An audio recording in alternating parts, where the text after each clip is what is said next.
We live.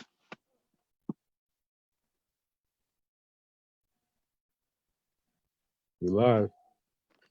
What's good? What's good? Speak on the community, man. Welcome to another episode of Speak on It. Y'all know me, man. I'm the host, Dom, man. I got my two co-hosts with me. I got my man Biv, and I got my man Tamine with me, man. We just ready to hop into these topics, you know what I mean, and just speak on it. One of the things that we want to do is we want to keep on with our series of top five, top 10, 25 players under 25. So we wanted to kick it off with the baseball edition, just giving y'all some of the first basemen that we feel though that are the future of the sport. And I'm gonna keep it real with y'all, man. This one was a little struggle for us. Just trying to come up with 20 with um five first basemen that are under 25. We did it for y'all, but it was a struggle. But one thing I learned about it is the future of the at first base is it's not looking bright. It's not looking bright. I think it's being carried by two superstars, and then a bunch of little role players here that the sport has. But without further ado, we're gonna open it up with our MLB topic, our MLB segment. We're gonna introduce y'all our top five um, first baseman under 25. And if you want, I can kick it off. The first person I had on my list is Dom Smith. He is the first baseman for the Mets. He's actually the backup first baseman for the Mets, man. That's how much of a struggle it was. We had to go look for some backups to give to y'all. Yeah, I mean, just to bring out some content. But he had a decent season last year. 25 RBIs, 11 home runs, a batting average of 282, and with 177 at bats. Again, nothing special. Just speaks to the future of the position. But just I guess in mop up time, he got some of those statistics. But Dom Smith was my first guy that I had as my my first baseman under 25. Well, like you said, it was definitely a struggle. Um, I only got four out of this. We I thought I had my five, and then you told me my man turned 26. I said, oh man. And one guy he plays outfield. He's listed as a first baseman, but then he's playing outfield. So it was tough. But I went with Ronald Guzman at number 5 and 4. Five and four. He's a 6'5", 225 first baseman from the Rangers. Last season, he had 56 hits, 10 home runs. Batting average is 219. But he does have the potential with him being at the age of 25. I think that he does have room to progress and maybe be talked about among one of the best first. No, not one of the best. But as a relevant starter, I would say for the Rangers. So Ronald Guzman is at 5 and 4. Um, like Dom, I got Dominic Smith from the Mets. Played sparingly. Dom gave off his stats: 282 batting average, 11 home runs, 25 RBIs. I think he had an OPS of 881. So shows that he's I mean he can be a power hitter.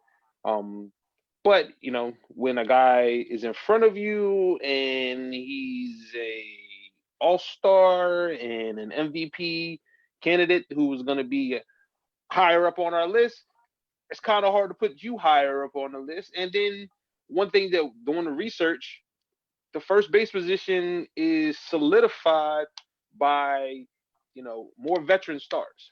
So there's probably a lot of prospects and farm systems that are still up and coming, and we didn't want to go through that because we're not MLB scouts, so we're not going to sit here and try to pretend like like we're getting ready to give you the future of baseball. That's not what we're about here. We're just going to give you some guys that are already there, and based upon what we've seen from them already, we're going to rank them accordingly. But we're not gonna sit here and try to pretend like we know baseball to the point where we can make predictions on farm system players. I'm not gonna. Yeah. I need a fat check. I need a fat check for that when I start doing that. So, but I'm gonna go with Dom Smith at 5. Since Damon already gave his 4th as well, I'm gonna go ahead and give my 4th as well. I went with the Red Sox first baseman / second baseman. It looks like he might be a utility third baseman as well. And Michael Chavez, again another guy. I think he had like 347 at bats last year. He hit 254, 18 home runs, 58 RBIs. I think he had a 766 OPS. And in that lineup, you better when you get your pitches, you better hit them because there's so many different power hitters in that lineup. So for him to come in there and pretty much just keep the thing afloat and playing second base and playing first base, I think Michael Chavez is the future with the Red Sox. And I do have Michael Chavez at my 4 as well.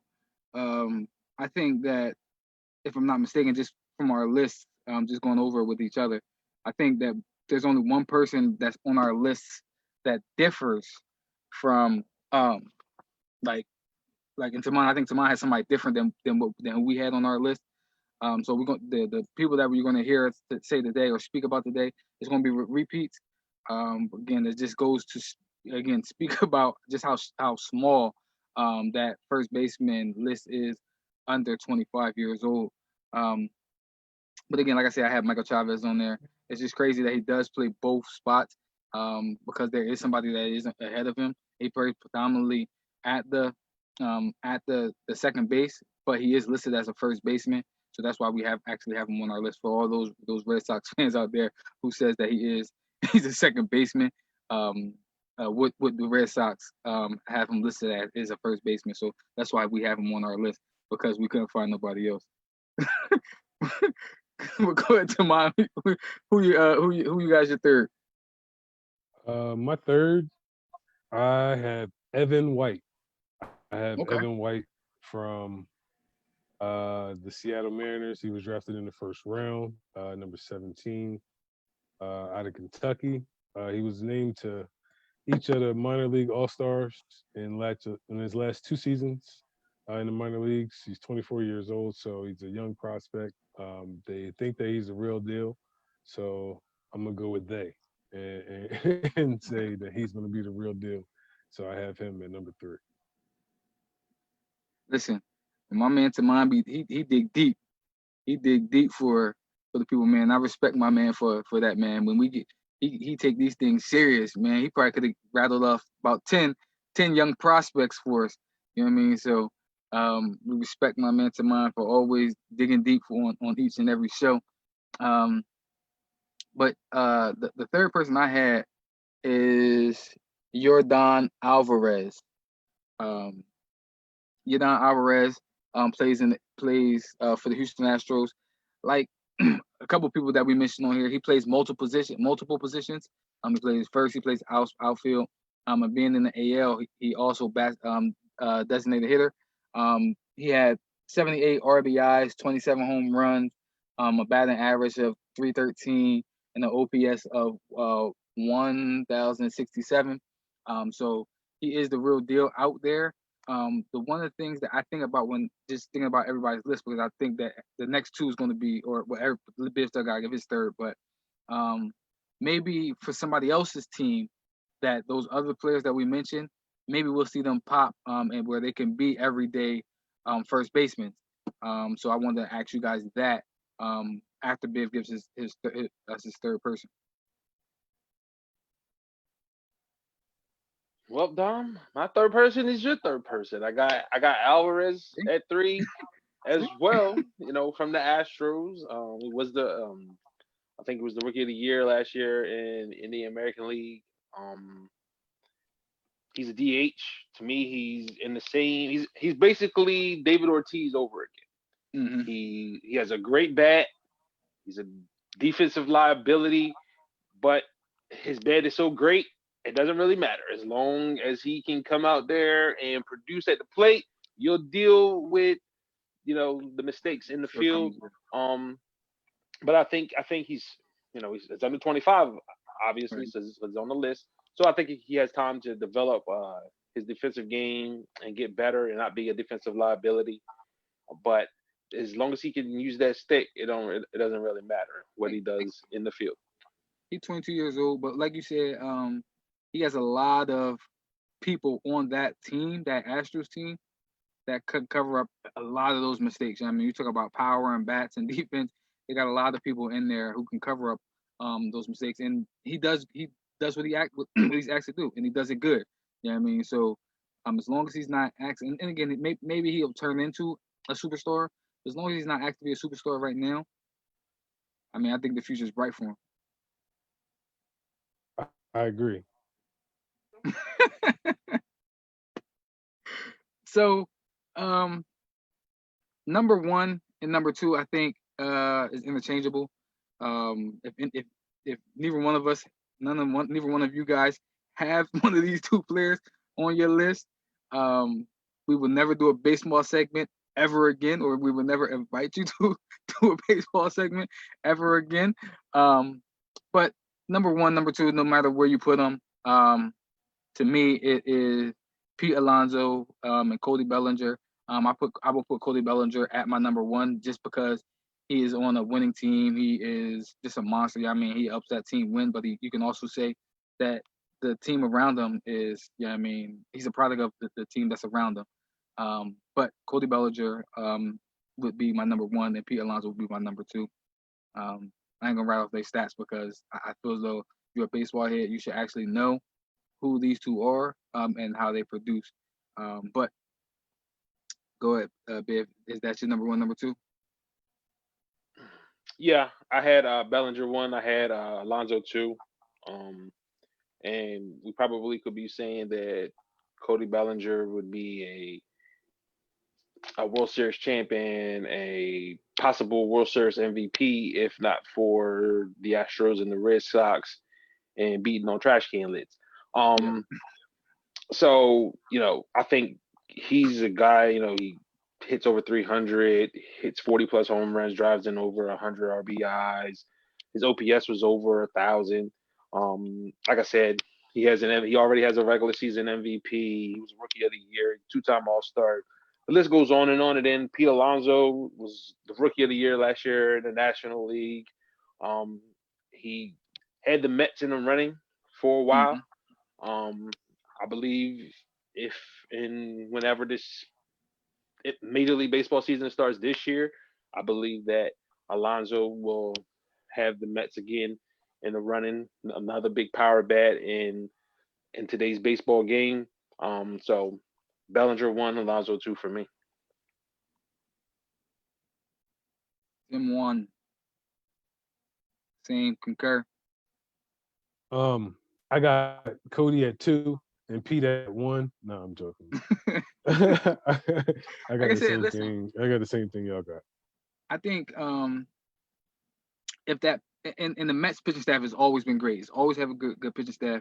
I feel as though that if that pitching staff and if he can get the bats to help him out, I think Pete Alonso is that dude. You know what I mean? I think the bull last year led the MLB in home runs with 53. Yeah, 53 home runs last year. I mean, that led the MLB in home runs. Um, but one of the things, again, like I said, I asked you, do y'all think that the other three that's on your list, because a lot of them do actually, or the other three actually just are backups, do you think that they can actually flourish if given the opportunity to be an everyday starter? From the list that I have, Hmm. um, Evan White, I guess he's never played, but I mean from him being drafted in the first round and all his statistics and whatnot, that's what it looks like that he'll be definitely a Yeah, everyday starter. So Evan White, we'll go with him. gotcha.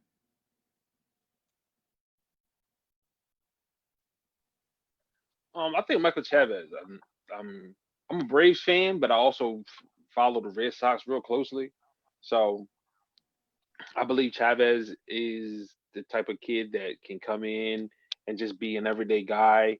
Not sure if he's gonna always have that, the power numbers, but I believe he can produce within that lineup. And they're gonna go out and they're gonna pay big time free agents to come in and be around him. So even if he doesn't develop into maybe an all-star caliber first baseman, he will still be a solid contributor in that lineup every day. And I agree also with Chavez. Even though, like I said, he doesn't have the power numbers, just in the short at bats, he had 58 RBIs, 18 home runs, 264 batting average. So I think Chavez can actually, if given the opportunity, but and again, we see him. He does start at the second baseman, but um, I think that given the opportunity to be the guy, he can actually be the guy to carry a team. Um, Before we move on to our other segment, we got a little bit of baseball news. They will, or the proposal is 60 games. Um, and what I'm hearing is they're going to actually do, it's not going to be a National League, American League thing. It's actually going to be the top 16 teams. Um, and then that's how they're going to actually play it out. Do y'all think that 60 games is a good amount of games? And do you think that the new format or the format that they're going to roll out, the 16 games, 16 teams is going to just duke it out? You think that's a good way to uh, have the start and finish the season? This is 16 games in baseball. I mean, 16 teams in baseball. No, so yeah, so in the playoff format is going to be the top 16 teams. So it's not going to be the eight eight in the AL or eight in the NL. You know how we've been talking about in basketball how they should do it, where they have the best Right. 16 Okay. teams. That's how they're going to do it in baseball, or that's I I guess mean, that's a proposal. from hearing other players, I mean, uh, they don't get into their groove until midway through the season. And I mean, if you're talking about cutting the season from what 162 to 60 games, that means that by the time somebody gets in the groove, who knows where they're going to be? Like, I'm not sure who won it last year. Was it the Nationals that won last year? Yep, the Nationals. Yep, And if you look at them 60 games in, I only think they would have been in the playoffs. wouldn't have been. So it begs the question: do you put an asterisk, as Biv would say? Do you put an asterisk beside that? Because I mean, yeah, they won, so it would be their championship with the different format, whatever way it is. At the same time, though, like it, baseball is a totally different animal, in my opinion. Totally different Yeah, sport. I don't like the 60 games. Um, I don't think 60 games is enough games, mostly for your starting pitchers. I think 60 games is a good sample size for everyday batters and players, position players. But I don't think you think in a five-man rotation, 60 games, that's 12 starts. I don't really think that I don't I would say given the situation it's fine because, we're already in mid-June. You're not trying to play baseball till Christmas, but I think 100 games in any given season is more than enough. I don't like the 162. I think that's way too many, but that's another topic. That's another time for another show. But I do like the 16 teams. I do yeah, like that. I do like the top 16 teams. And just duking it out with the best of the best versus a wild card team that snuck in over another team from another league who had way more wins than that. So I'd like that format, but I just don't like the 60 games. But I guess at this point, baseball's gonna have to do what it's got to do to make sure that they have a product out there in 2020. I do agree with you with the 60 games. I think that, like you said, around that mark is when you're hitting your groove. Yeah, I mean when teams are actually just trying to, gear up. Revving up. So I think it'll be interesting to see what teams are going to be able to hit their stride early on, and then what teams are actually going to be able to kick it into gear and make a playoff push. I do like the 16 games, the 16 teams, and just throwing them all in there and then seeing who's the best of the best. One thing I do like about the 16 games, the 16 teams in the playoffs, is that the National League will actually now be able to have a designated hitter. So I do like that as well. So like I said, that's just some tidbits on, since we were doing a MLB segment. Wanted to throw that out there for all my baseball heads who were watching, to say that we may be having a MLB season after all. But moving right along, getting to the juicy topics, we going to jump right into. I'm not saying baseball not juicy, y'all. Not saying baseball not juicy, but it isn't. we are diverse in our sports, but what we love, man, what we dive into, man, is football, basketball. So we want to dive into our football segment. What we want to do again is give y'all 25 the top 5 running backs under 25. But we felt as though it was so much, man, with so much young talent out there in the pool, man. We wanted to give y'all some honorable mentions. So I'm excited about this part, man, just to see who's actually on the honorable mention list and to see where we actually position or rank our top 5 running backs under 25. I'm excited to see who's going to be the breakout, who we think going to be breakout candidates and stuff like that. So without further ado, I'm gonna let my man Taman jump into it because I'm pretty sure he probably got some biased people on here. You can definitely count on Taman to be biased one time a show. So I'm excited to hear his list, man. Wow. Okay. So so let me see here. For honorable mention. I would have Josh Jacobs as an honorable mention from the the Las Vegas Raiders. Josh Jacobs has been very productive in his short tenure in the NFL. He did have over 1,000 yards.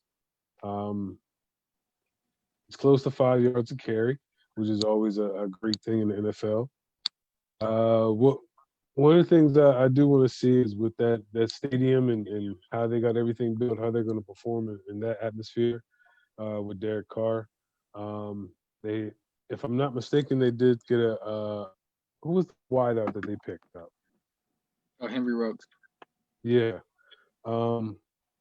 So I'm excited to see what they're going to do, but I don't have him in the top 5, so I would have him in the honorable mention status. So gotcha. Yep, Josh Jacobs as honorable mention. Go ahead, Biv. I had Kareem Hunt as one of my honorable mention, and it was a fight really between him and his backfield mate Nick Chubb. I've had both of them in my honorable mention. It's mostly because they both in that role are gonna be, they're gonna be splitting time, so their numbers aren't gonna be as great as some of the other individuals. And then, Kareem coming back, he only played half a season last year, so his numbers and his impact wasn't as great. But prior to the incident, he would have, and if he could have played an entire season last year, he would have been in my top 5. Kareem Hunt would have been in my top 5, but I got to factor that in because other guys are carrying heavier loads. So Kareem Hunt, I had him in my honorable mention. I'm gonna tell you what's interesting about that you don't have Nick Chubb in your top 5. Is what you said, the way they're going to split time. And the one thing I didn't think about is that Nick Chubb's not Nick Chubb's, but Kareem Hunt only played 8 games last year. So he is going to cut into some of the carries that Nick Chubb gets. And then, like you said, when the ball is on, man. Like nothing he can catch, he can run, he can block out of the backfield. The ball Kareem Hunt is a problem.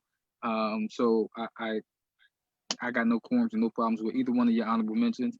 One of my honorable mentions, this was tough. I flip-flop with this, but I'm gonna go with this one. Ty Gurley.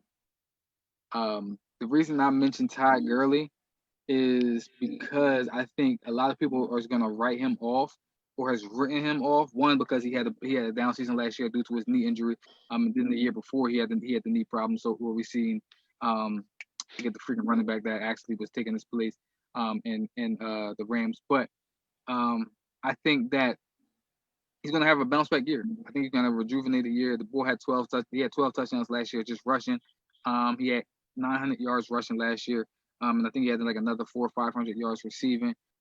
He's a touchdown machine, and I think with Matt Ryan, with Julio Jones, with Calvin Ridley, with that offense, I think that you're going to see a resurgence in Todd Gurley, and he played his college ball down in Georgia. So I think Todd Gurley is actually going to have a resurgent year, and I think that he's going to be one of the top backs in the NFL next year. Tom Brady gonna have a tough time in that NFC South there. Yeah, Tom Brady. Yeah, man. Listen, Tom Brady going to win about 12 games next year. You don't think so? You don't think so? that man, his eye twitched. It's They don't really play. They don't really play I can, defense in I the can South. say I'm playing defense down there. But I'm just saying the offense that the Falcons now can put on the field. Not saying Devontae Freeman wasn't good, but he was always hurt. So now you add Todd Gurley, Who's and you always got hurt. yeah, but he's a better version when he's not. And Yeah, he's better than Devontae Freeman, but he still got to stay healthy. Yeah, then listen, that's why he's my That's honorable just mention because he can't stay healthy. Um, but again, moving on with our honorable mentions. If I throw another one out there, um, one of the ones I thought about who could easily be in your top five. I just think that he doesn't get enough, not enough cares, but he hasn't shown me enough as a runner. As Alvin Kamara. Um, I think Alvin Kamara is a Swiss Army knife. wait, wait, Um, wait, wait. Jeez, what in the world? Whew. Whoa! Oh my! hey, Talk to listen. me. I Talk to like me. it though. I Please talk to like Hey, me. it. I listen, like Talk listen, it. to me. listen, Linda, Come Full, and full talk listen. to disclosure, me. Alvin Kamara is in my top five. I listen. I know. I He's in mine see. He's I too. in my top see. He's five. in mine too. He's in mine Listen, too. Linda, listen. Um, Ooh. I, Come and talk to me. I'm gonna tell you this Please. though. So, like you said, full disclosure. Um, I didn't factor in what you said about Kareem Hunt. I didn't factor it in, but probably even if I So you're saying factor Nick in, Chubb is in your top five. yes, Nick Chubb is in my top five. Even if I factored it in, it's still tough for me to take Nick Chubb out of it. But Understandable. Alvin Kamara, like I said, he's a Swiss Army knife. The ball can do everything. He pass, catch, run out of the backfield. He runs back punt returns. He runs back kick returns. There's nothing that he cannot do. Um, I just think that I haven't seen him be the feature back. He does split a lot of carries. He split a lot of carries with Mark Ingram. I mean, even last year he split a lot of carries with Levante Murray. So I haven't seen him be the actual guy. So that's why I actually have him as my honorable mention. But the boy is a bad boy, and he can easily been in my top five. A guy I had in my honorable mentions. I had Austin Eckler, man. Um, I really don't think he gets his just due. Um, and with the Chargers, wherever they located at this point, I get tired of trying to figure it out. Me too. But but yeah, like I think Austin Eckler. I think now with Melvin Gordon in Denver, I think he now knows who he is within that offense, and he knows his role definitively. He doesn't have to worry about Melvin Gordon holding out and coming back. He doesn't have to worry about just fitting in and a third down back and a spot back. Now he knows who he is. I think he will have a. I think he's gonna have a really big breakout season. Austin Eckler. The thing about Austin Eckler, right? Because I didn't even. I'm gonna keep it real with you. I didn't even think about Austin Eckler. He didn't even cross my mind. But now that you mentioned him, right? He is one of those guys that can do everything. He can do it all. Um, My only thing with Austin Eckler is last year they had Drew Brees. Now Drew Brees had a down year. I'm not Drew Brees. They had Phillip Rivers. Phillip Rivers had a down year. He wasn't the Phillip Rivers that we come to know. Um, so this could go, I mean, one of two ways, right? Austin Eckler can either be leaned upon and actually be that guy with a rookie quarterback where he just takes off and has that breakout season, or defenses can game plan for him, and we can see his numbers go down. So also Eckler is an interesting one for me because there is a rookie quarterback there, and I don't know if defenses are actually going to game plan for him. I just say this: I don't think he's going to be able to just sneak up on defenses this year like he did in prior years. I'm still appalled at this Alvin Kamara, but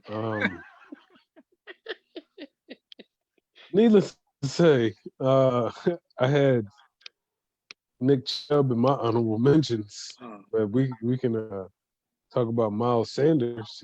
I had him as an honorable mention. I know you like that Philly love, Yes, sir. but he's definitely not in my top five. But he definitely shows some promise, and I think that he'll build on maybe being the more so feature back this year if they play. But it is to be determined. So he is my honorable mention, or my second honorable mention. So, um, speaking on Miles Sanders, because I'm a Philly guy. That's my squad. I also do have Miles Sanders in my honorable mention. Like I told them before, I told them before we came on live, it was a struggle for me to keep him on the top five because I wanted to be biased, but I wanted to keep it real. I can't lie to can't lie to my fans out there, regardless of what my co-host believe. Um, but Miles Sanders again, he had a monster rookie season. To me, should have been rookie of the year. Um, Of he course. had well, not even just because I'm a Philly fan, but in what he did, right? 800 yards rushing. He was the only running back to have I think 520 plus catches downfield. He had about another 600 yards receiving. So the bull did it all. He was a do it all back last year, and I think that Shout out this to year. Doug Peterson. Shout out to Doug. No, Nah, I'm Doug, joking. I'm Doug joking. held my I'm joking. man down a little I bit. just Anyway, I just wanted to mess with you, man. nah, but I just think again he's a do it all back. He is a do it all back. So he put a big bullseye target on his back, saying he wanted to be the MVP this year. So I think he can back it up.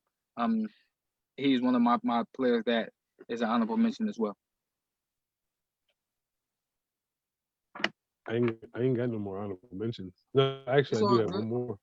I It's have all I got good. one more honorable mention, but I don't want to step on nobody's toes. He might be in y'all's top five. So Hey, listen, go hey, ahead, throw him out there. you know what? That's what the I show think about. We speak on it. I just found out this brother's still 25, and he had a hell of a year. But I so got Derrick Henry in my top honorable mention. Derrick Henry did not make the cut. He had a beautiful season. Beautiful season. He ran through, especially in the playoffs. But he seems like he's a one way guy.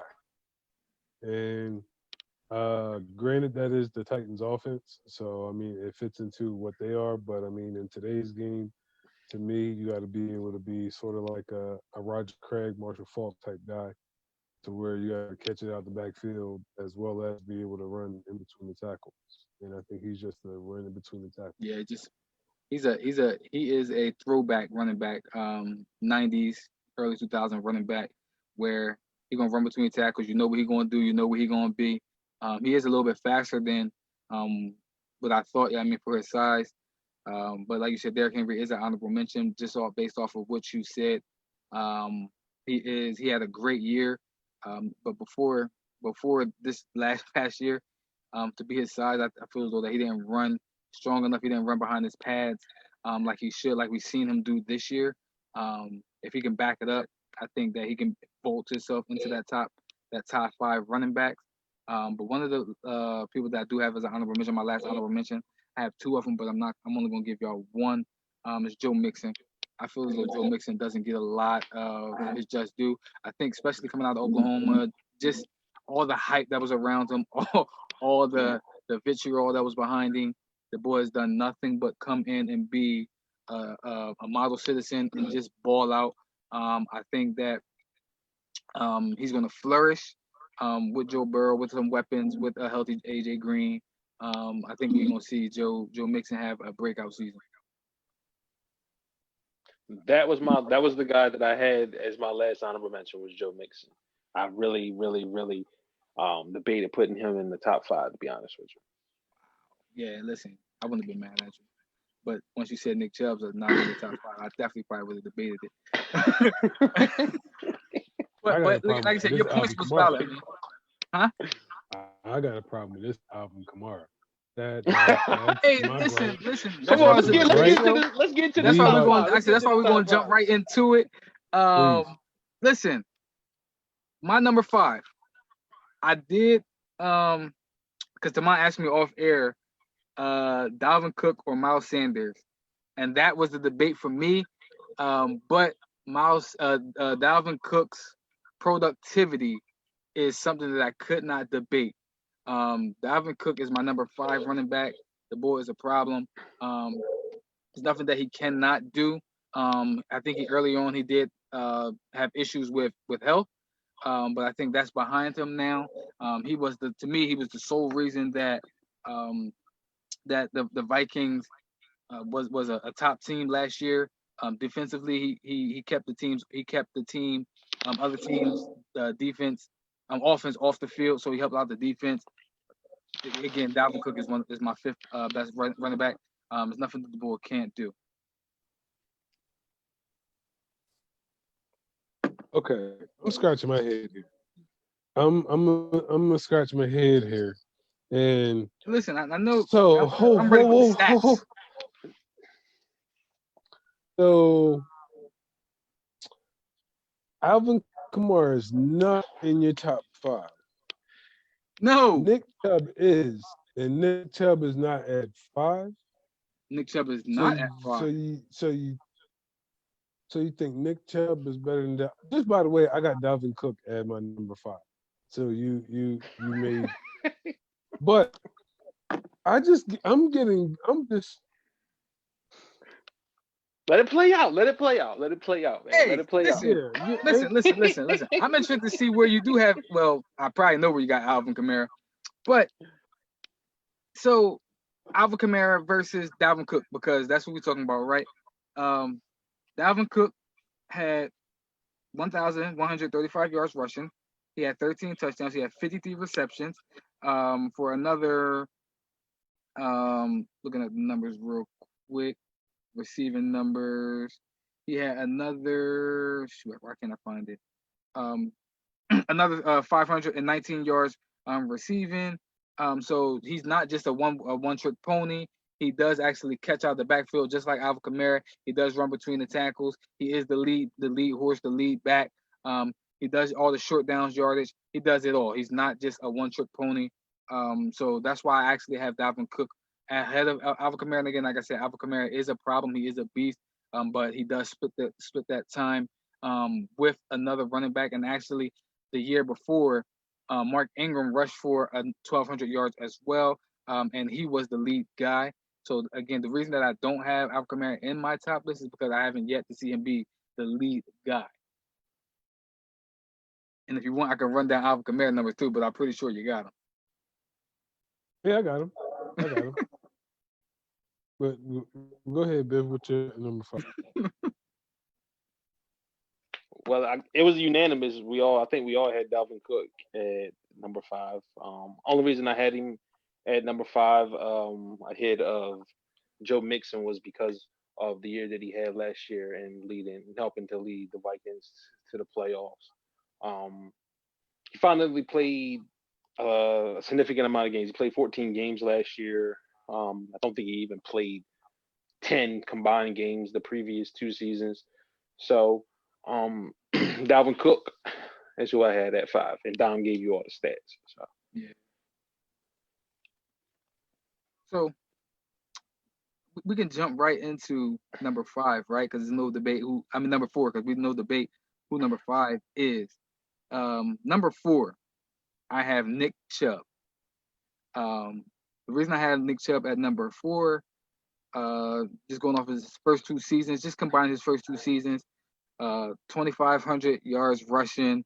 He has 16 touchdowns. He's consistently at 8 in each season. He catches out of the backfield, not at a high clip as the other people that we're actually going to see ahead of him, or even like Dalvin Cook. But he had 36 carries. He had another 300 yards. I think that he did split carries with. He did split carries his first 2 seasons, but he was the lead back. He wasn't the actual go-to guy. His rookie season, I think they had Carlos Hyde there, who actually was the lead back, and then as Nick Chubb came on, Nick Chubb actually catapulted himself and become that guy. I think he should have won rookie of the year over Baker Mayfield, because I think that he was more important than Baker Mayfield in that offense. But Nick Chubb is my number 4, just based off of his impact on the game. Single-handedly beat the Ravens last year. You don't catch enough for me. I get it. Understandable. Yeah, I mean, but he did have. I knew people. That's why we were gonna say it. But listen, looking at the numbers, he had, like I said, 36 catches last year. It's not at the downfield volume where we see, going to see like 500 yards of receiving, but he did have 300 yards receiving last year.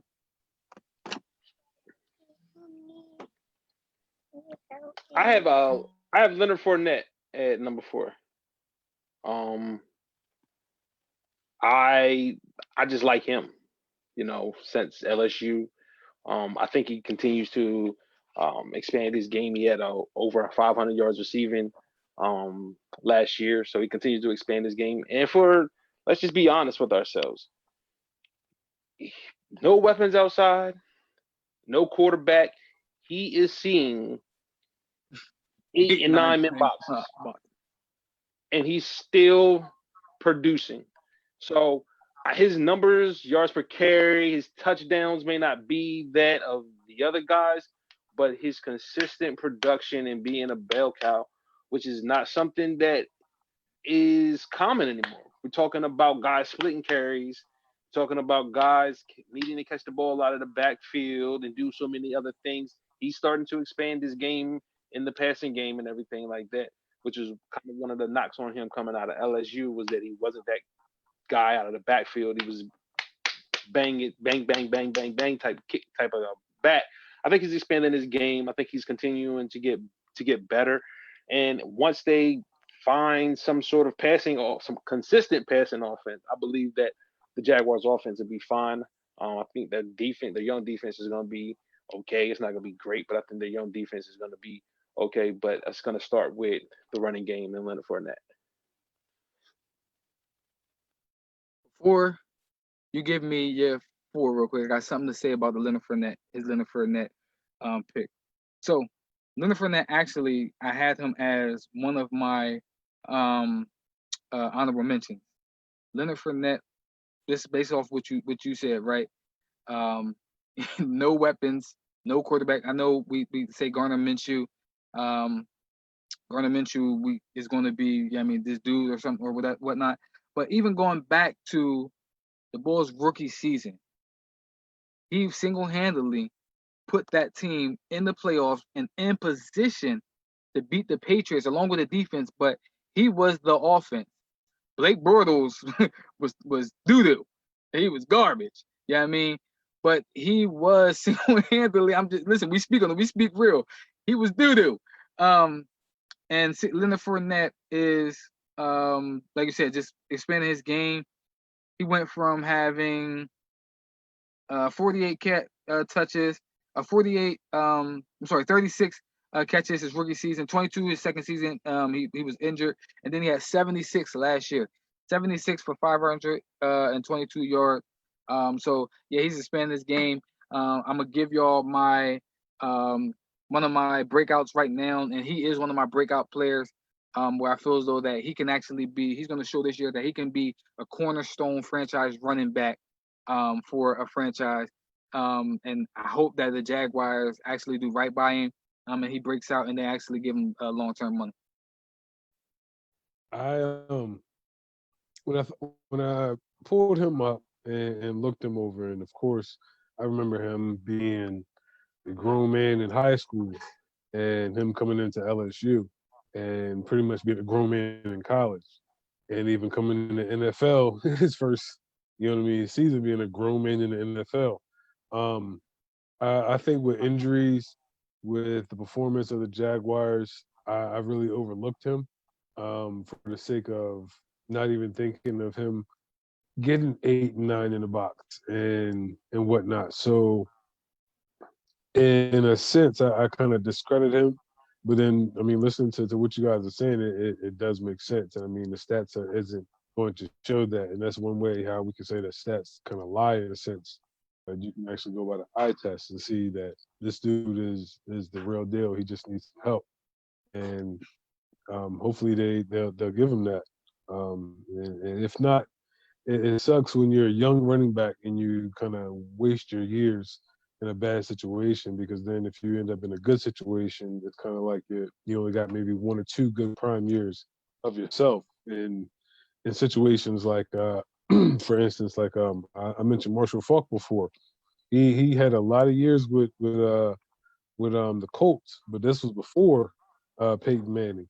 So he only had a couple years of Peyton Manning and then went to St. Louis. So majority of his years seen was in Indianapolis, even though he gave the Rams some great years. I mean, if he was in that situation, you know what I mean, when he first came out, what would have happened? So I mean, I definitely understand why y'all had why Biff had Leonard Fournette at that position. Um, but I still can't put Nick Chubb over my number 4, and that's Alvin Kamara. Hey, listen, I'm not. I can't. I'm not. I won't be mad. And even with saying what Bill said, I don't even think I can put Leonard Fournette over Alvin Kamara. And the reason why is because I'm the type of guy that likes backs that catches out the backfield and can run up the middle, right? And with him gaining pretty much almost 5 yards a carry and and averaging 80 yards, not 80 yards, but 80 receptions a season, that to me is like a Marshall Falk, Roger Craig type of running back. And I like those guys. And that's one of the reasons why I put him at number 4. He's been electrifying since he's been with the Saints, even though we know that Mark Ingram is a great running back. For some reason, it just seems like they keep getting passed up because, I mean, why did the Ravens draft J.K. Dobbins? So, granted, it was, I mean, best man, best pick, but at the same time, it's kind of like Mark Ingram always gets that he's got a share time type of guy. And Alvin Kamara seems like even when Mark Ingram left, he would still be able to hold his own. And the Saints have been a perennial playoff team, and I think that he's one of the main reasons why. So that's why I have him at number 4. So I got 2 things I wanted to say about one. Going back to Leonard Fournette, then I'm gonna jump into Alvin Kamara. The thing that I think about with Leonard Fournette is he's going on year number 4, and he's on his 3rd starting quarterback. Think about that. Year number 4, he's on his 3rd starting quarterback. And I think this is his 3rd. This would be he had the same receiving core that he had last year. But just think about that. The 3rd starting quarterback in 4 years. Get that man some help, man. Get him some consistent help, some consistency. But going back to Alvin Kamara, right? Like I said, if you have Alvin Kamara in your top 5, there's no quorum for me. There's no debate. The only reason, but I am going to debate it because I do have Nick Chubbs in my top 5. Latavius Murray last year started 8 games. He had 637 yards rushing. He had 5 touchdowns. He had 4.5 yards per carry. again, the reason that I have Nick Chubbs ahead of him is because Nick Chubbs is the bell cow. He is the guy. Um, he's been doing it for the past 2 seasons. He's consistent with doing what he's done, what he does, and he plays every game. Last year, I do believe that Alvin Kamara did get banged up, um, and there's times where he does get nicked up, and he doesn't. To me, he hasn't shown me that he can actually be the lead guy, and that's just to me. Yep, that's just to you. No, Hey, but I that's why mean, we. I totally get it. I mean, we all said that. I mean, it's really based on preference. I mean, of course, everybody's going to be different. So, Mhm. but Can I say this? I'm gonna jump into my number 3, right? Um, I struggled not putting him I struggled not even putting who's him your in my number top 5. 4? Who's your 4? My number Oh no, 4 you was said Nick Nick Chubb. Chubb. I'm Nick sorry. Chubb. My fault. My fault. Go ahead. My number 3, I struggled, and this was a bias. This is a bias. This was bias. But I struggled not even putting him in my top 5. I struggled. I thought about putting him as an honorable mention. You know what I mean? Don't you I dare didn't do it. I say that. didn't do it. I couldn't do it because I wanted to be honest. I wanted to be real. We're about integrity on this show, Yeah. and we speak real. So that's why I had to put him. Because if we started the show and I said honorable mention Ezekiel Elliott, Yes, you would have got booed off stage. Yeah, definitely. but listen, I do like Zeke. I don't like that he wears um that star on his helmet, but Ezekiel Elliott, man, is somebody that you can't um like I said, numbers speak for himself. Rookie season, 1,600 rushing yards. Um, his one knock was saying, oh, he can't really catch out of the backfield. He led that team to a 13-3 record. The ball was a problem. To me, he should have won offensive rookie of the year over Dak Prescott. Um, the win-loss record with him on the field and with him off the field is just bananas. I think that when he rushes for like 95 yards, they're like almost unbeatable. Why they don't get my man the ball? To me, I feel like it's kind of like how they did Marshawn Lynch with Russell Wilson, where they want to try to hand the team over to Russell Wilson. But that's where I feel as though they're trying to do with Dak Prescott. They're trying to hand the team over to Dak Prescott. But when this boy rushes for 95 plus yards, they're unstoppable. They're unbeatable. I think if they did that a little bit more last year, they probably they wouldn't have beat us, but they could have made the playoffs probably, maybe. But Ezekiel Elliott, man, he's just a problem. He is catching out a little bit more out of the backfield. I think he had like 67 yards. I'm trying to pull up his stats. I had him down, but I think he's allergic to Cowboy stats. That's why he ain't I got am a him little. yet. I am allergic to Cowboy stats, y'all. I hate the Cowboys. But listen, 1,300 yards, 12 touchdowns.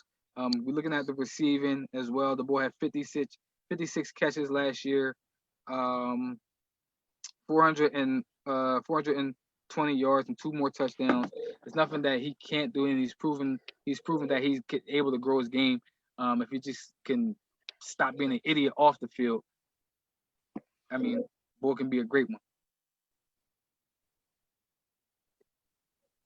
I have no problem with Zeke being at 3. I'm interested to see who you have at 2 and 1 though. But Listen, that is intriguing, considering that you don't have Alvin Kamara in your top 5, and then you have Zeke at 3. So that's interesting. That's interesting. But it's good. We're gonna reveal it eventually. Tamon, you got anything to say before I go? No, go ahead with your number 3, and I'll kick off my number 3. Okay, my number 3 is I have Alvin Kamara from the Saints. I mean, the dude averages 803 rushing yards per season and almost 700 yards receiving per season. I could care less if he has another bell cow in the backfield with him or not. We're talking about almost 1,500 yards per scrimmage per season. Like that type of production, and when you have to share carries and you're getting that type of production, that just speaks for itself. And I don't know if you know having if once Drew Brees goes, if that dynamic changes and his numbers go down or whatever. But right now Drew Brees is playing and he's putting up those numbers. We're talking about almost 1,500 yards from scrimmage per season. Um, he gets in the end zone. Like he does it all. He does it all on the field. And they win. Unfortunately, I know he's in a great system. He's with a great quarterback. He's got Michael Thomas. He's got Sean Payton. It's not his fault he got drafted into that situation. It's not his fault. I wanted him with the Eagles. He's taking full advantage of the opportunity that was given, and I just enjoy watching him play. He's helped me win a couple fantasy leagues as well. Maybe that might be why I'm a little biased with him as well. But it don't really matter. I got Alvin Kamara at 3.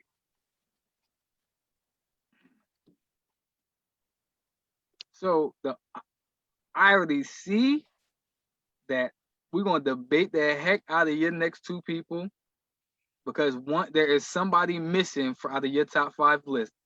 So I'm interested and excited to see who did not make Biv's cut. I mean, besides you having okay. Yeah. So my number 3 is Ezekiel Elliott. I would be biased if I did not put him in it. And for my sake, he was wearing a Buckeye uniform and helmet before wearing a star. So Hated it. it's a double bias in my book. But that's just from 92, 93 championship. But either way, nonetheless, the Cowboys are what they are because of Zeke. And Dak Prescott, not to say that get your money, bro. Don't, you know what I mean? I'm not going to knock that at all. But that team doesn't run without Zeke. And Dak isn't Dak Prescott without Zeke. So, like they said, the knock was him catching out the backfield. He can do that. I even think that with the off-field, quote-unquote, off-field antics, hopefully he matures. From his parents, they raised him right. So I have him at number 3. And, I couldn't put him I couldn't even put him at the bottom of the top 5. I really had to be honest with myself, eye test and all. So I did struggle. Top 3. I did struggle not putting him at 5, man. But like you said, man, keep him real. The boy's a bad boy, man. But I did want to get back to this point that they keep stressing with my man Alvin Kamara and me not having him in my top 5. Alvin Kamara is a beast. Like I said, he could have easily been in my top 5. But Nick Chubb does actually rush for, or he actually is averaging 1,500 yards from scrimmage as well. Maybe not catching just like Alvin Kamara, but they just do it in 2 different ways. Yeah, and again, I have no problem with Nick Chubb. My only problem with Nick Chubb is that he's got another guy that arguably is just as good. That's good as him. Whereas Latavius Murray, he's not on Alvin Kamara level. You know what I mean? That's the only reason I knocked Nick Chubb and Kareem Hunt down is because they're sharing carries with each other. Like that's crazy. Yeah, I got you. I'm gonna say this. I wish Bill would have told me that before I made my list. Then I would have had Nick Chubb in my honorable mention and had Alvin Kamara probably in my top 5. And he want to drop bombs while we live, and I can't even go back. I can't go back and redo my list. That's the reason, bro. You got to hold on to your information. Drop them bombs live and in color. See your reaction to that. Shoot. So wait a minute. Yeah. I'm telling you, Biv Live is gonna be interesting. No. Yeah. Cause Okay, so we've already named Zeke, right? We did. He got three. It's three. To me, it's three other backs that Biff could have in his top. That could be in his top but list. Somebody's all the way and off. somebody that's somebody gonna be butthurt. And if they listen to the show, if they ever listen to the show, how Biff feel about y'all does not reflect on how Speak On It feels about y'all. No, man, he does. This is a unit, brother. We all sticking together. So hey, what we man, at, number start off 2, with right? Biv's number 2. Yep, number 2. Start off We're with gonna hold number off, Biv. 2. I'm gonna give you my number 2. No. Please let Biv go first on this number 2. Because this is interesting. My number 2 is Zeke. My number 2 is Zeke. You know, he led the league in rushing 2 out of 4 seasons, 3-time Pro Bowler. I hate Ohio State. I'm a Michigan fan, and I just hate Cowboy fans. I don't hate the Cowboys. I hate Cowboy fans. But Zeke is Zeke, and I don't think the Cowboys are even remotely a playoff contending NFC East contending team without Ezekiel Elliott. I believe they can be that without Dak Prescott, but I do not believe they can be that without Zeke. Zeke is the straw that stirs that drink, and that's why I got him at 2. Zeke is he is the type running back that makes both sides better. You know what I mean? Because he's going to help Dak Prescott in the play action. He's going to allow his wide receivers to get open, and he also is going to pound the other team's defense where they're getting tired, and keeping that offense, the other team's offense, on the field. Dallas has been a top 10, top 5 defense sometimes when Zeke is on the field, and it's because of Zeke, because he keeps the other offenses off the field. So like I said, I got no problem. Well, I do have a problem with you having Zeke at 3, at 2, because the 2 running backs that I'm gonna mention. I just couldn't put Zeke ahead of these 2 running backs. But you got Zeke ahead of, you got 5 running backs ahead of the 2 people that I'm going to mention. So I'm interested to see which one of these running backs you don't have on your list. That's a debate in itself. But my number 2 is Christian McCaffrey. The reason I got Christian McCaffrey at number 2 is basically what Tamon is saying. The boy, since he came into the NFL, he's rushed twice, a 1,000 yard rusher. Last year he had 15 rushing touchdowns. But this is what gets me is his first year he had 80 catches, 651 yards catching. His second year he had 107 catches, 867 yards receiving. In his third year he had 116 receiving receptions, 1,005 yards. The boy is a do-it-all back. He was single-handedly the Cardinals, not the Cardinals, the Panthers offense. Without him, they weren't afloat. They weren't in games. I know they only won 5 games. They could have been 0-16 without him. He's there's nothing that he can't do. And I think that he maybe gets overlooked because he's probably the only white dominant running back at a black position. But the boy is just a problem. He's a bad boy. There's nothing he can't do. Yeah, I got Christian McCaffrey at 2 as well. Dom pretty much said a lot of what I was going to say. I've said before that I like guys that catch out the backfield and can run in between the tackle. He's one of those guys that his stats can be misleading because he goes on long runs. But at the same time, his ability to catch the ball out of the backfield, I think, and with him being sort of the focal point in the Panthers offense and him still getting the numbers that he did, that's why I got him at number 2. So we're going to hold off on my man Biv because this one is interesting. This one is where it gets juicy. So I'm going to give y'all my number. I'm going to give y'all my number 1. My number 1 running back is Saquon Barkley. You might as well say our number 1. But right, our number 1 running back is Saquon Barkley. Just going off his numbers, he did have a little down season because he didn't play all 16 games. He had 1,003 yards rushing, 6 touchdowns. He does do it all. He does catch out of the backfield. His rookie year, he had 91 receptions. And then last year he had 52 receptions. He blocks. He he can run routes. He's basically a bigger, stronger, faster Christian McCaffrey, who is a do-it-all back. And I think he is actually the future at the position.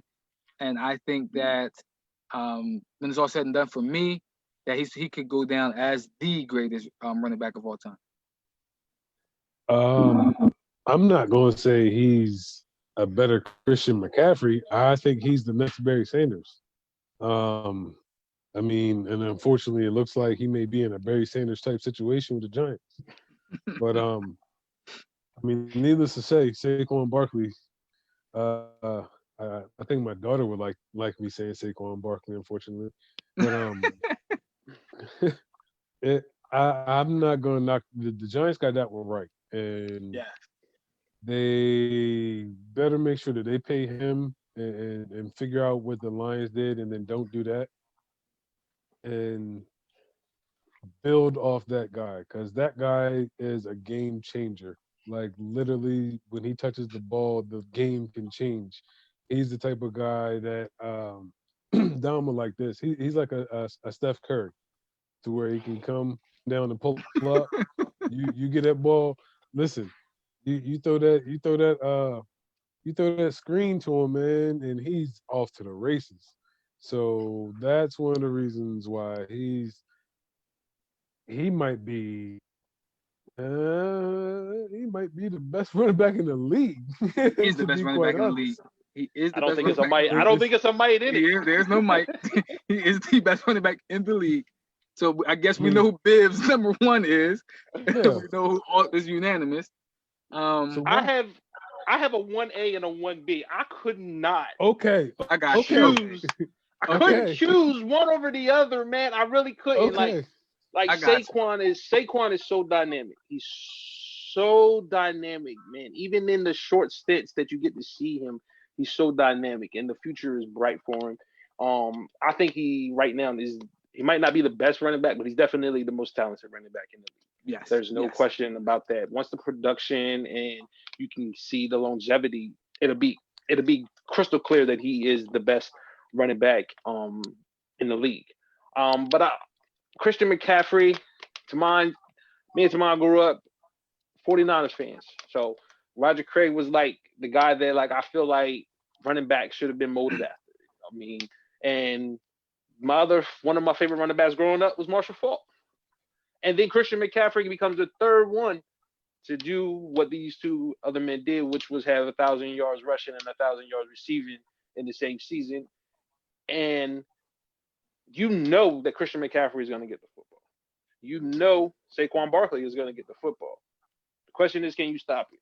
Yes. You know they're going to get the football.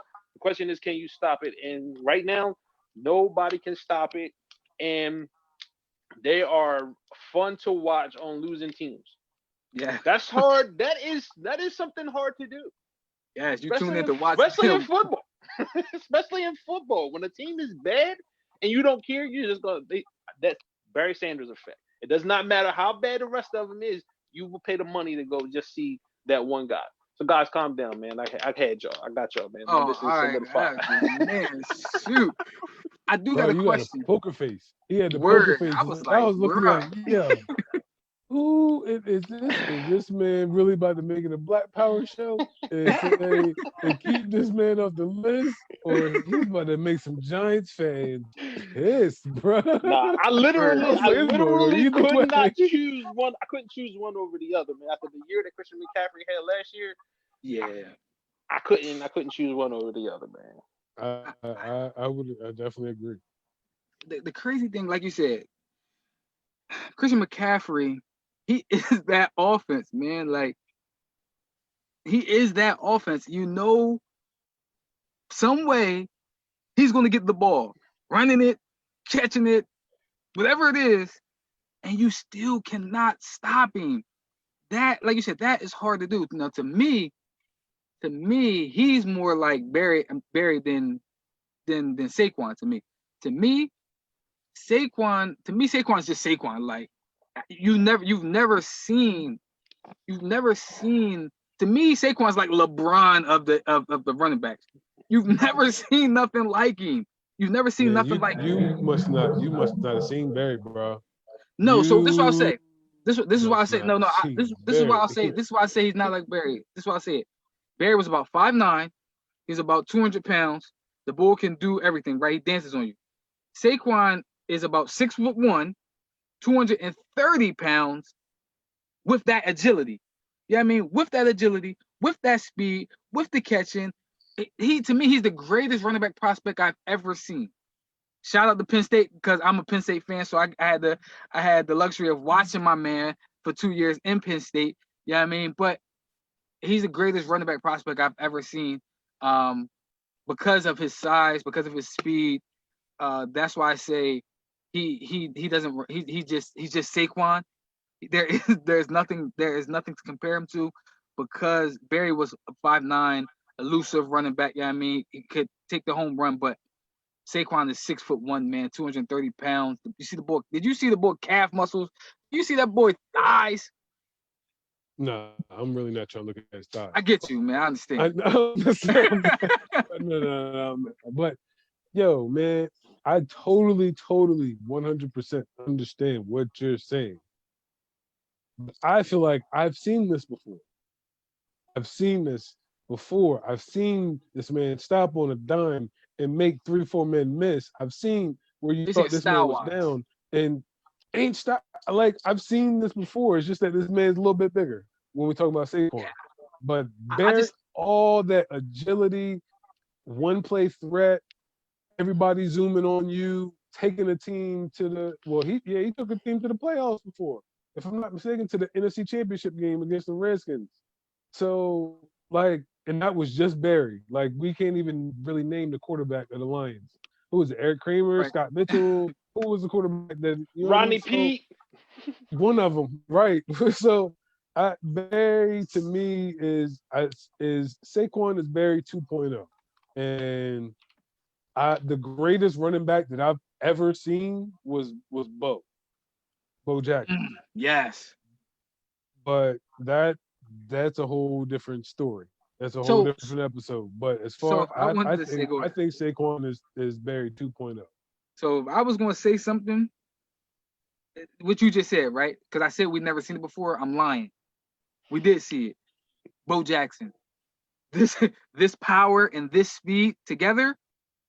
He ain't got Bo power, bro. Who don't got Bo power? Oh my God! So like you said, this is another show. Like you said, this is another show. Bo might be the greatest athlete ever, bro. But let's get back to the basketball. Let's get to the basketball, bro. Oh my God! We got to basketball. I'm gonna name off my honorable mentions. We're gonna stick a pin in that, y'all. We're gonna stick a pin in that, and we're gonna touch on that on another show. My honorable mention is Dillian Brooks and Karis LeVert. Dang, he jumped right into it. Honorable mention Dylan Brooks and Karis LeVert. Dang, jumped right into it. Hey man. Hey, listen. Get off my list, bro. I gotta say, listen. I don't have Karis LeVert as my honorable mention. But I do have. So I do have the reason I did because I thought I did. So I'll tell y'all why I didn't do it. But I do have Dylan Brooks in there. I have Cam Reddish in there. And that's more not saying that Karis LeVert he deserves to be over Karis LeVert. There we go. Yes. Dookie.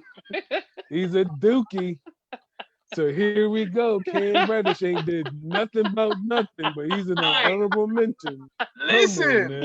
Karis LeVert is here getting buckets over in Brooklyn. He'll get no love. But yet the Dookie. Come on, man. Listen. The reason I picked Cam Reddish because it's more of a trajectory.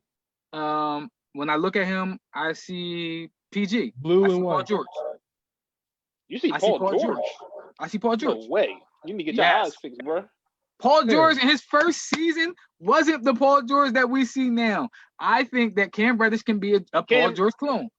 Paul George also didn't freeze up in the NCAA tournament. He also wasn't in the there. biggest stage.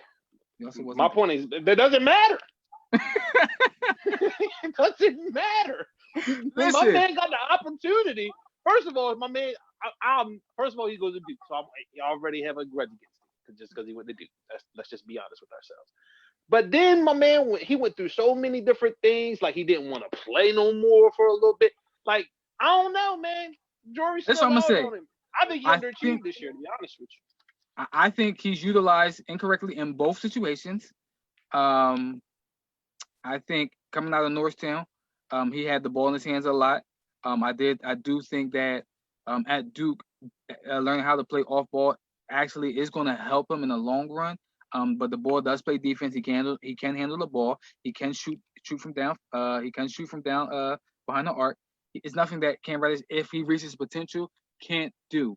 So that's again, it's a little bit of a projection, and it is a little bit of a bias, because I also wanted to put his teammate there, which is Kevin Huerter, but because my man went to Duke, I put him on the list. Kevin Huerter. Who? Kevin Huerter. Kevin Huerter. Kevin Huerter. I never heard of Kevin. I had his college teammate on my honorable mention. I had RJ Barrett in my honorable mention. He's the reason we lost. Anyway. He's the reason you lost, really? The reason Duke lost? That's another show. Really? Okay. But I got a bias pick in here too, because I'm from Delaware. I got Dante DiVincenzo in there. I believe that the Bucks need a consistent third guy. I don't think Eric Bledsoe and I don't think Robin Lopez is that guy. And hopefully Dante can step up and potentially be that guy. But that's the only reason, just because he's from Delaware. Just be real. So I don't think Dante is a I don't have him on my list. I mean, but I also don't think it's a biased pick. Also, I can see why you do put him on the list. I think Dante he's a spark plug. I think he has all the ability to be a great player. He does. You see his defense getting better. He can shoot from down behind the arc, and he has bounce. So I think Dante DiVincenzo, and he's a proven winner. So I think that's a great honorable mention. Yeah, so bring up that whole winner thing. Yep. Lucky shot.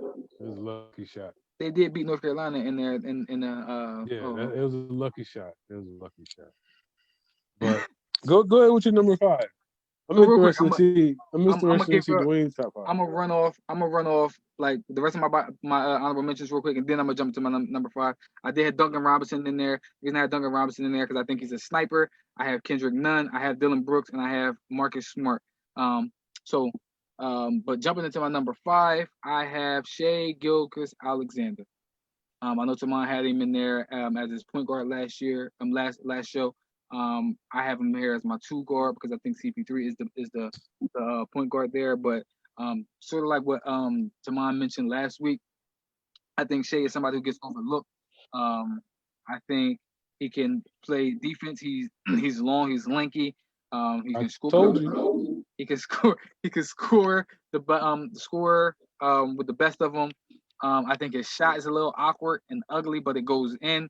But yeah, Shai Gilgeous-Alexander is one of the ones that I have as my top 5 in my top 5 2 guards under 25. I have RJ Barrett. It was a hard time putting him in there because he was a Dookie. But I mean, he's shown a lot of potential. He's shown me potential at Duke, and I like this game at Duke. A lot of times he did make some not so good decisions, but I think that it comes with a learning curve. But I think that unfortunately with the situation in New York and how it is, he might not excel the way that he should. Mike didn't. So unfortunately, he may be stuck in a bad situation. Him and the boy Kevin Knox, which I think they're both two very good players. But I have him at number 5. Yeah, I got no. So I don't have a knock on it. But I got to see the rest of your list before I can say anything about the RJ Barrett pick. Go ahead, Bill. Who you number 5? On number 5, I got Colin Sexton. From the Cavs. I think he was playing out of position last year. He played more to 1 last year, bringing in Garland. Moved him to the 2, and I think he's really thriving there. He averaging 21, 3 and 3, shooting 47% from the field, 38% from 3, 85% from the line. Cleveland's not going to win, so they're just bad. I think it's just the curse of LeBron. I really do. I really just don't think that team is going to win anything. But Colin Sexton is who I got at number 5. But one of the guys, real quick, that I had in my honorable mention, I had Gary Harris from the Nuggets. I struggle putting him on the list. But again, he could have very well made it over Cam. But again, like you said, Cam was a biased pick for me. So Gary Harris, yeah, he's a pro. Extremely biased. Extremely biased. It's projection, man. I'm projecting. I'm projecting. It's what I hope he turned out to be. But number 4, you'll like this, Biv, being a Chicago Bulls fan. I got Zach LaVine. Zach LaVine is my number 4. 26 points per game last year, 5 rebounds, 4 assists. We know what he can do with his athleticism. The boy, to me, is the greatest dunker I've ever seen. But he also showed he can develop his game and elevate his game with entering into the 3-point contest, shooting as many threes and making as many threes as he did last year. We saw that he can actually be a closer for Chicago. I think if they surround him or if he gets with a team that gets him a little bit of help, we can see Zach LaVine game go to a different level as well, just off his athleticism alone. I think Zach LaVine can be one of the good ones. I got I had no quarrels with that as well. I got Jaylen Brown, number 4. I mean, I think that he gets overlooked because of Jason Tatum. But I think that their games actually kind of complement each other. I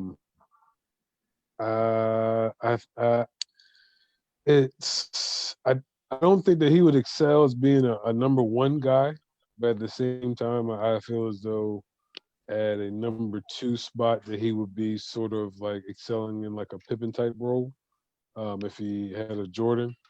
But I have him at number 4, Jaylen Brown. If he had a Jordan, he got a Jordan. Who's Jason Tatum is Jordan? Jason Tatum is the number 1. Jason Tatum is the guy. Yeah, but he's not Jordan. Man, we can say ain't nobody Jordan, but I mean, he could be. I mean, he's that guy, right? He's not Jordan. Does Boston really have a number 1? Because I mean, yes. You got Kemba, you got Jason, got Gordon. Listen, on our show, on a show that we talk about with the top 5, 20 under 25 small forwards, you're gonna see who Boston number 1 is, and it's not a bias alert because he went to Duke. You're gonna see who that number 1 is. Is Kyrie your number 1 in point guards too? No, Kyrie ain't my number 1 in point guards. Anyway, Dookies. Who your number 4 is? Dookies. My number 4 is the same as yours, Zach LaVine. And you pretty much summed it up, man. He continues to elevate his game. He continues to show, in my opinion, I think he shows great leadership in Chicago, given the situation that he's in, especially coming in behind Jimmy Butler. So to come in and replace Jimmy Butler and try to kind of change the culture, I think he's done a great job. They don't have the pieces around him. I don't know what's going on with that. But anyway, I don't want to go off on a tangent about the Bulls. But I think Zach is gonna be really good once he gets the right pieces around him, regardless of where he's at. I feel like Chicago's front office, and they see it like we seeing it now where there is a lot of upheaval in there. They're changing some GMs and stuff like that, and I feel like they just draft the same people. They draft over and over again the same players over and over and over again, and it's like, what are you doing? You don't need that. Like, you don't need that. Like, to me, I think Wendell Carter and Lauri Markkanen, I think those are two great pieces. I think they can play together. But it's like, to me, they're both shooters. They're neither one of them's a back. I mean, Wendell can be a back to the basket player. But like I said, I just think they draft the same players over and over and over again. Duke Love in here. One, I didn't say nothing about my man Wendell Carter being great.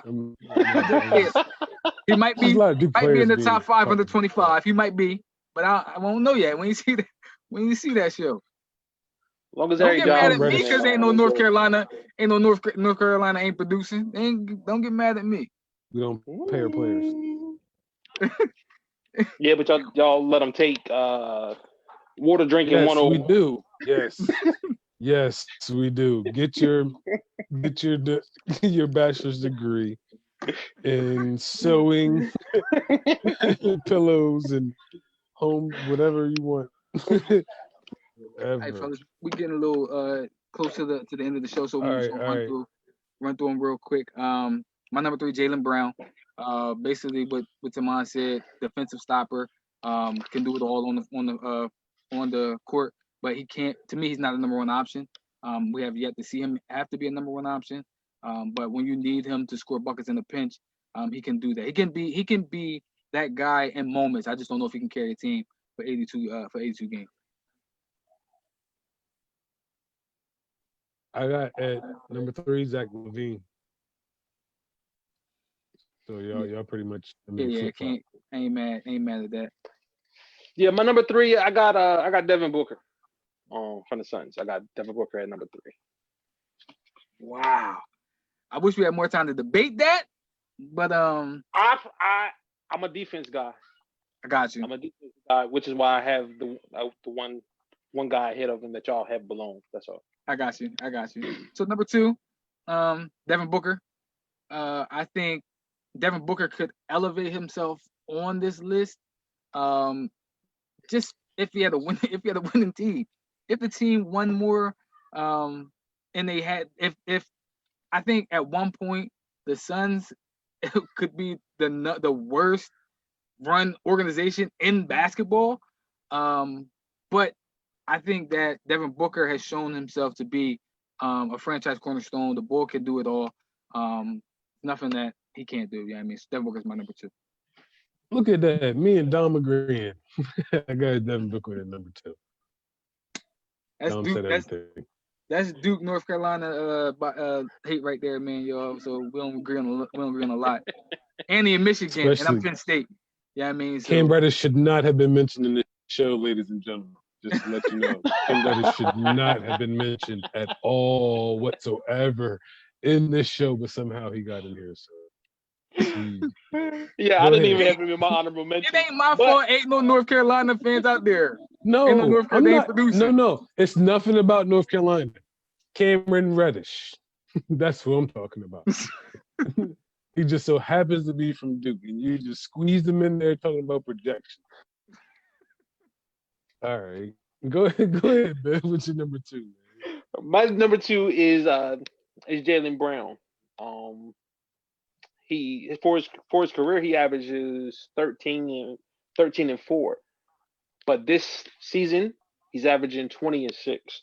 So he's getting more opportunities. He's producing more. And I'm not gonna hold it against him. You know what I'm saying? I'm not saying that you guys are holding it against him because he's not a number 1 option. But I don't hold it against him that he's not a number 1 option. In my opinion, on that squad, he's probably the 3rd. Depending on if Gordon Hayward got it going or not, he might be the 4th option. Mm-hmm. You know what I mean? But he produces, he plays both ends of the floor, and that means something to me. I got you. Like I said, if Man, it that wasn't for clock Devin going. Booker, yeah, if it wasn't for Devin Booker or Spider, he could be number 2. I mean, or number 1.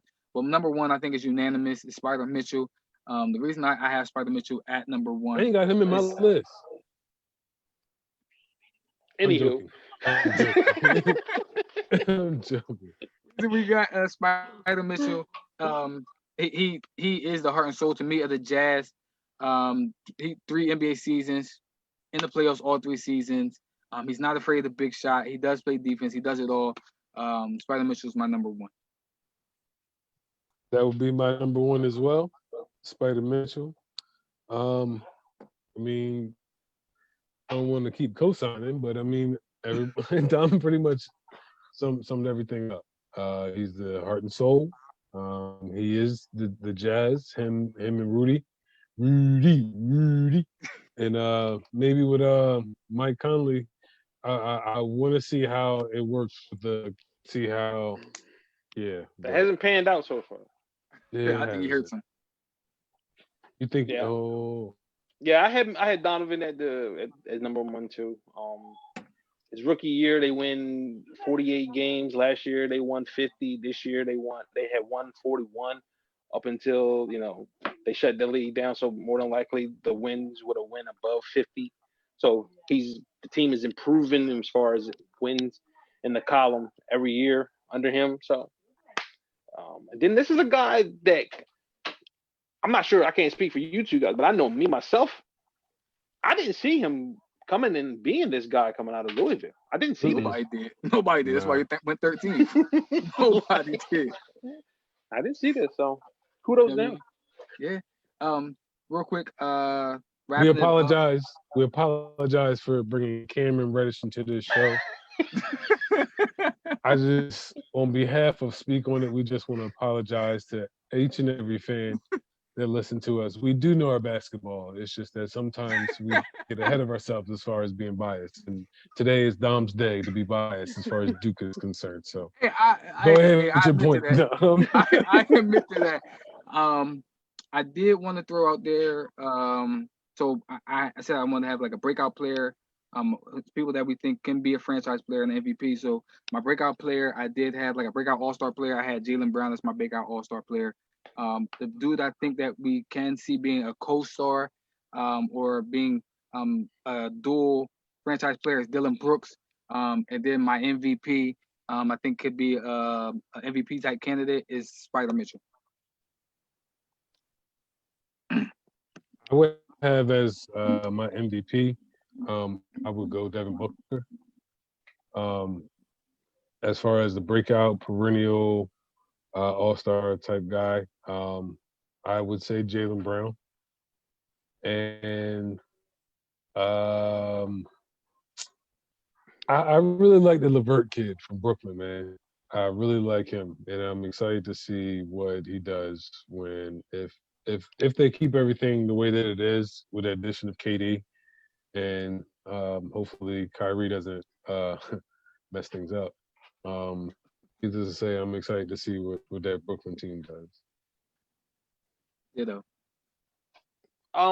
guy that I thought could break out and be an all-star, I like Dylan Brooks, man. I think with him and Ja in the backcourt in Memphis, that is gonna be fun to watch.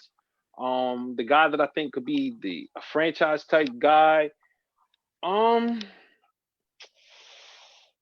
gonna go with Tamon's guy. I'm gonna go with RJ Barrett, man. I think that I think the Knicks have something. And the ownership is the guy that's going to have to make the changes in order for that franchise to move in a different direction. But if he moves on to a different franchise, I'm gonna go with RJ Barrett, and the guy I think that could get to that MVP type level, and if he's not already there, in my opinion, is Donovan Mitchell. What he does in Utah is just remarkable, and I'm a Bulls fan, so I always hate the Jazz. So me saying that about a Jazz player means a lot. Yep. Well, that's our show, y'all. We also apologize for that RJ Barrett. No. Hold on, you had him at 5. I guess you had him Yeah, at I had him 5. at 5, but not a franchise. No, I can't say that about RJ, any oh Duke man, player. listen, that's again. You can't that say could that be a about a show. Duke player, but you can put him in the top 5. Yeah, he's not because I Nobody, mean he's we're not good. saying he's good. But nobody's saying he's gonna go out and be Turning this around. the next. Nah, Ain't nobody saying that. Nah, He's he saying he got can be that a Duke franchise guy, syndrome. He got that Duke syndrome. and that is true. They do have a curse in the NBA, but anyway. Any final thoughts? Any final remarks, Shaw? Grant Hill is the best Duke player that ever came out. No problem with that. No problem with you saying that. I'm thinking about going to argue that. No. I do got a shout out. Today is my little brother, Jock's birthday. So I did want to say happy birthday to him. Happy birthday. Thanks for going, man. Happy birthday, Jock. Appreciate you and love you, bro. He is a sports fan, so hopefully maybe I have him on the show one day. But if we ain't got nothing else, man, I think it was an excellent show. I want to thank y'all all for tuning in. Again, if y'all haven't already, make sure y'all follow us on YouTube, subscribe to our YouTube channel, follow us on Instagram, and of course on Facebook, and on Spotify.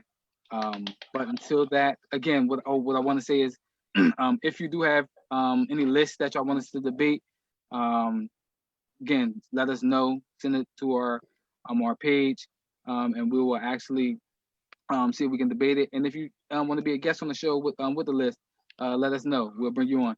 But until next time, if it's a basketball list, a Duke player will be on it, if I'm coming from Dom. So no, it will. Well, maybe I don't know. Well, that's something to say about you, because if North Carolina was producing halfway decent NBA players, I'm pretty sure they would be on your list too, Tom. we do. But you don't. We have produced. What? We have produced. Yo, we have a legacy. Raymond Felton might be the last good Duke player. No. Ty Lawson. Ty Lawson. Well, they got Kobe White. They got Kobe White this year, so we got. Yeah, exactly. The year before that, man, y'all best player was Bryce Johnson. Bryce Johnson was y'all best player. Does he still play? Okay. Brandon Wright. I see there's. Hey, Roy, cut the check. Cut the check, Roy. You're talking noise. Cut the check. Roy, don't you cut that check. Cut that let somebody check, else. Bro. Let somebody else cut the check for you, Roy. Don't you cut the check? Yeah. Don't somebody else cut somebody. Somebody, Michael Jordan, please. Michael Jordan, you cut the check, please. man. Well, on that note, stop just giving them uniforms and shoes, man. Well, cut on that note, man. North Carolina will always have sucky players in the NBA. I can't even argue that, yo. I can't even argue that right now. Players suck in the Y'all NBA, got it. and Duke players always getting hurt. Like, that's what it is. Go figure, right? It is crazy. It is. My favorite player is still Carmelo Anthony. Shout out to the Blazers. Let's go. That's my last thing. So go ahead. Well, on that note, they might not even make it to the playoffs. Yo, all right. Let's wrap it up. Let's wrap it up. On that note, we're gonna speak on it.